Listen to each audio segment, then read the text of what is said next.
عن أبي هريرة رضي الله تعالى عنه قال قال رسول الله صلى الله عليه وسلم ثلاثة لا ترد دعواتهم الصائم حتى يفطر والإمام العادل ودعوة المظلوم يرفعها الله فوق الغمام ويفتح لها أبواب السماء ويقول الرب وعزتي لأنصرنك ولو بعد حين او کما قال علیہ الصلاۃ والسلام۔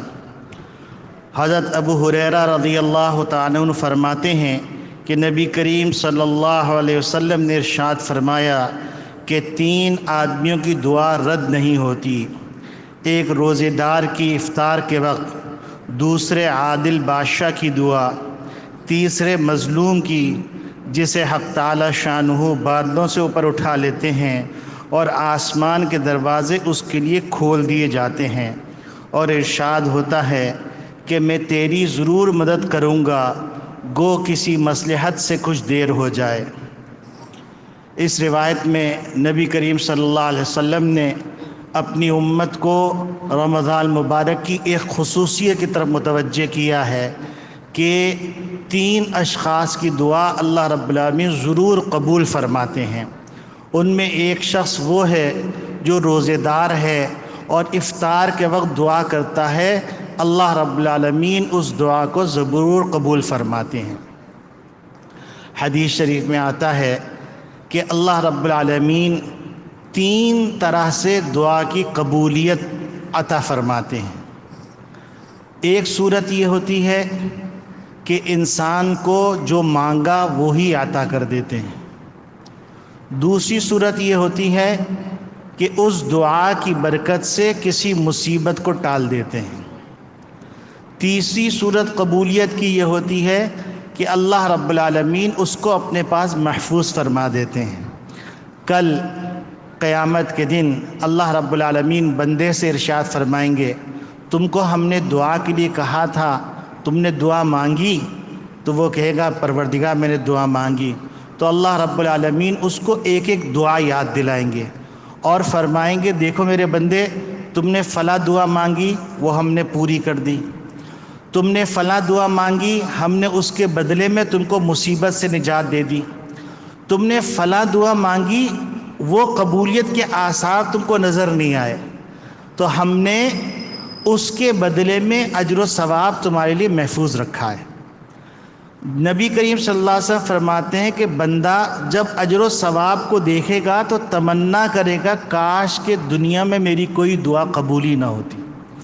تو میرے عزیزو، دعا صلاح المومن ہے، مومن کا ہتھیار ہے۔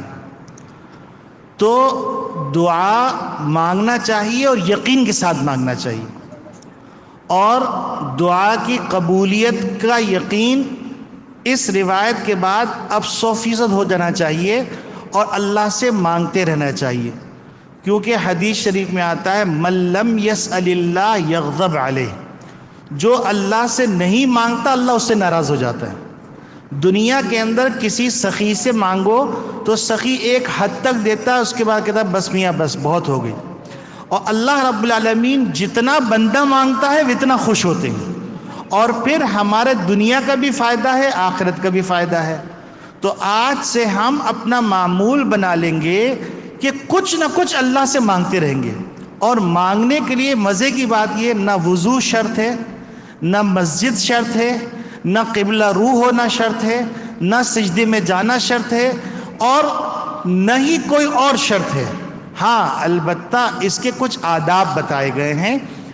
پہلے اللہ کی حمد و ثنا کی جائے، پھر اس کے بعد درود شریف پڑھا جائے، پھر اس کے بعد دعا مانگی جائے، پھر اس کے بعد درود شریف پڑھا جائے، اور آخر کے اندر کہہ دیا جائے آمین۔ تو اللہ رب العالمین اس دعا کو ضرور قبول فرماتے ہیں 3 شکلوں میں سے کوئی شکل کے اندر۔ تو آج کے بعد سے ہم انشاءاللہ جس طرح دوسرے کام کرتے رہتے ہیں اس طرح اللہ سے بات چیت کرتے رہا کریں۔ اور مزے کی بات بتاؤں، اگر آپ کی عادت پڑ گئی نا اللہ سے مانگنے کی، چل رہے ہیں خیال آیا اللہ میں یہ کام کر دیجیے گا، اللہ جیسے ہم اپنے کسی رازدار سے باتیں کرتے ہیں ایسے اللہ میاں سے باتیں کریں۔ اور یاد رکھیے اللہ سے باتیں کرنے کی عادت ہو گئی نا تو پھر آپ کے مزے ہی مزے ہیں اور کوئی کام پھنسے گا نہیں، سارے کام ہوتے رہیں گے۔ اور پھر نبی کریم صلی اللہ علیہ وسلم پہ قربان جائیے، آپ صلی اللہ علیہ وسلم فرمایا کہ اگر تم سارا وقت دعا کی جگہ پر درود شریف پڑھتے رہو گے تو تمہاری دنیا اور آخرت دونوں کے لیے کافی ہو جائے گی۔ تو اگر ہم کچھ نہیں کر سکتے تو ہم درود شریف ہی، اور درود شریف کا انداز دیکھیں کتنا پیارا ہے۔ اللہم صلی علی محمد، اللہ میاں نے کہا تم درود بھیجو، اور ہم کہہ رہے ہیں اللہ میاں آپ بھیجیے۔ یہ اصل میں یہ بتلایا جا رہا ہے کہ اے اللہ ہم تو اس قابل نہیں ہیں، لیکن آپ اپنے شان کے مطابق نبی پر درود بھیج دیجیے۔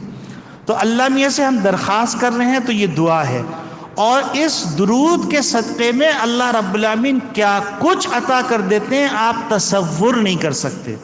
تو آج کے بعد سے ہم اپنی زندگی کے اندر ایک حصہ درود شریف کو ضرور دیں گے، اور سوتے وقت صلی اللہ علیہ وسلم 1 منٹ لگتا ہے 100 تسبیح ہو جائے، 100 دانے ہو جائیں گے صلی اللہ علیہ وسلم، اتنا چھوٹا سا درود ہے۔ اللہم صلی علی محمد، اتنا چھوٹا سا درود۔ تو اس کو تو یوں سمجھ لیجئے۔ اچھا پھر مزے کی بات یہ ہے کہ اگر کسی آدمی کو کسی سے محبت ہوتی ہے نا تو وہ چاہتا ہے کہ اس کے سامنے میرا تذکرہ ہو، اور حدیث شریف میں آتا ہے کہ جب کوئی آدمی درود شریف نبی کریم صلی اللہ علیہ وسلم کی خدمت میں بھیجتا ہے تو آپ صلی اللہ علیہ وسلم کے سامنے اس کا نام، اس کے والد کا نام لے کر بتایا جاتا ہے کہ اس نے آپ کی خدمت میں درود بھیجا۔ سب پڑھ لیجئے، اللہم صلی علی محمد نبی الامی وعلی آلہ وصحبہ وبارک وسلم۔ یہ نبی کریم صلی اللہ علیہ وسلم کی خدمت میں ہم سب کا نام چلا گیا۔ اچھا پھر ایک بزرگ نے تو عجیب بات فرمائی، آپ صلی اللہ علیہ وسلم کی خصوصیت یہ تھی کہ کوئی آپ صلی اللہ علیہ وسلم کو تحفہ بھیجتا تھا تو آپ صلی اللہ علیہ وسلم اس کو ضرور تحفہ دیتے تھے۔ تو اب وہ فرماتے ہیں کہ تم جب درود بھیجو گے تو یہ یقین رکھو نبی کریم صلی اللہ علیہ وسلم عالم برزخ کے اندر، ہمارا عقیدہ ہے نبی کریم صلی اللہ علیہ وسلم روضہ اقدس میں حیات ہیں، تو آپ صلی اللہ علیہ وسلم اللہ کے دربار میں ہمارا نام لے کے ہمارے لیے دعا کریں گے۔ اور رمضان کا مہینہ ہو، نبی کا کلام ہو، اور پھر اس کے بعد اللہ کی طرف سے حکم ہو، تو مقبول ہونے میں کوئی شک ہے؟ کوئی شک نہیں۔ تو بس آج کے بعد سے سب بچے، آپ لوگ بھی سن لیجئے، سب لوگ ضرور بھی ضرور کم سے کم ایک تسبیح جو ہے پڑھ لیں۔ ایک واقعہ سنا دیتا ہوں۔ ایک صاحب تھے، وہ جنا انتقال کے عالم کے اندر نزع کی کیفیت تھی، وہ خطاط تھے۔ تو وہ کیا کرتے تھے، جب بھی خطاطی کا کام شروع کرتے تھے تو پہلے ایک خوبصورت سا درود شریف لکھ لیا کرتے تھے، درود شریف لکھتے پھر خطاطی کا کام شروع کرتے۔ تو نزع کے عالم میں پریشان تھے، تو ایک مجذوب کا گزر ہوا۔ مجذوب نے کہا کہ میاں کیوں پریشان ہو؟ تو وہ کہنے لگا کہ مجھے آخرت کا سفر درپیش ہے، میں پتہ نہیں مقبول ہوا کہ نہیں ہوا۔ تو کہنے گے ارے اللہ کے بندے تو پریشان ہو رہا ہے، وہاں پر تیرے درود کو سلیکٹ کیا جا رہا ہے، یہ بھی مقبول، یہ بھی مقبول، یہ بھی مقبول۔ تو میرے عزیزو، آج کے بعد سے لوٹنے کی جو سیل لگی ہے نا، اس سے اپنے آپ کو محروم نہ کرو۔ جانا تو ہے ہمیں ایک دن ضرور، تو کچھ لے کے چلے جائیں۔ اور یاد رکھو ساری کائنات جو ہے نا، ساری کائنات حتیٰ کہ حشر کا میدان وہ بھی نبی کے صدقے میں ہے۔ اور اگر ہم نبی کے ہو گئے اور نبی ہمارے ہو گئے تو اپنے مقبول ہونے میں کوئی شک ہے؟ تو آج کے بعد سے انشاءاللہ ہم لوگ اس کا اہتمام کریں گے۔ آپ میرے لیے دعا کیجئے، میں آپ کے لیے دعا۔ اچھا میں آپ کو ایک بات بتاتا ہوں، میں نے اس سال ساری تراویح کے اندر جتنی دیر وقت ملتا ہے میں درود شریف پڑھتا رہتا ہوں۔ یہ میں اس لیے کہہ رہا ہوں کہ میں کیا مانگوں، میرا منہ کیا، لیکن مجھے بہت ساری ضرورتیں ہیں، تو ان ضرورتوں کو میں نبی کریم صلی اللہ علیہ وسلم کے حوالے کر رہا ہوں کہ آپ اللہ سے درخواست کر دیجئے۔ تو آپ بھی اہتمام کر لیجئے کہ درود شریف 4 رکعت پڑھتے ہیں نا، 4 رکعت کا جب بیٹھتے ہیں تو کچھ اور کرنے کی ضرورت ہے، درود شریف پڑھتے رہیں، جتنی دفعہ پڑھ لیں، انلیمیٹڈ۔ اور انلیمیٹڈ کریں گے تو ثواب بھی انلیمیٹڈ ملے گا، گنو نہیں، بغیر گنے کرو۔ اللہ رب العالمین وہ مقام اس دفعہ رمضان میں دے دیں گے جس کا ہم اور آپ تصور نہیں کر سکتے. ٹھیک ہے. اللہم انت الحلیم الکریم سبحان اللہ رب العرش العظیم والحمد للہ رب العالمین.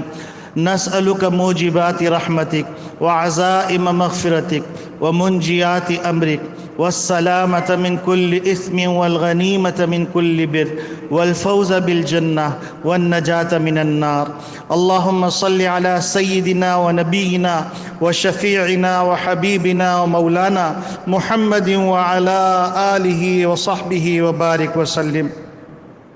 یا اللہ یا ارحم الراحمین ہمارے روزے تراویحوں کو قبول فرما لیجئے. اے اللہ ہم تیرے محبوب کے امتی ہیں. اے اللہ ہمارے پاس اور کچھ نہیں ہے، کوئی عمل ایسا نہیں ہے جو تیرے دربار میں پیش کر سکیں. اے اللہ لیکن ہم تیری خدمت میں تیرے دربار عالی میں نبی کریم صلی اللہ علیہ وسلم کا درود پیش کرتے ہیں. اس کے صدقے میں اے اللہ ہمارے بال بچوں کی، ہمارے بہن بھائیوں کی، ہمارے ماں باپ کی، ہمارے دینی بھائیوں کی، ہماری پوری امت مسلمہ کی اور تمام حاضر مجلس کی دینی، دنیاوی، اخروی تمام حاجتیں پوری فرما دے. اللہم صلی علی سیدنا و نبینا و شفیعنا و حبیبنا و مولانا محمد وعلی آلہ و صحبہ اجمعین. آمین برحمتک یا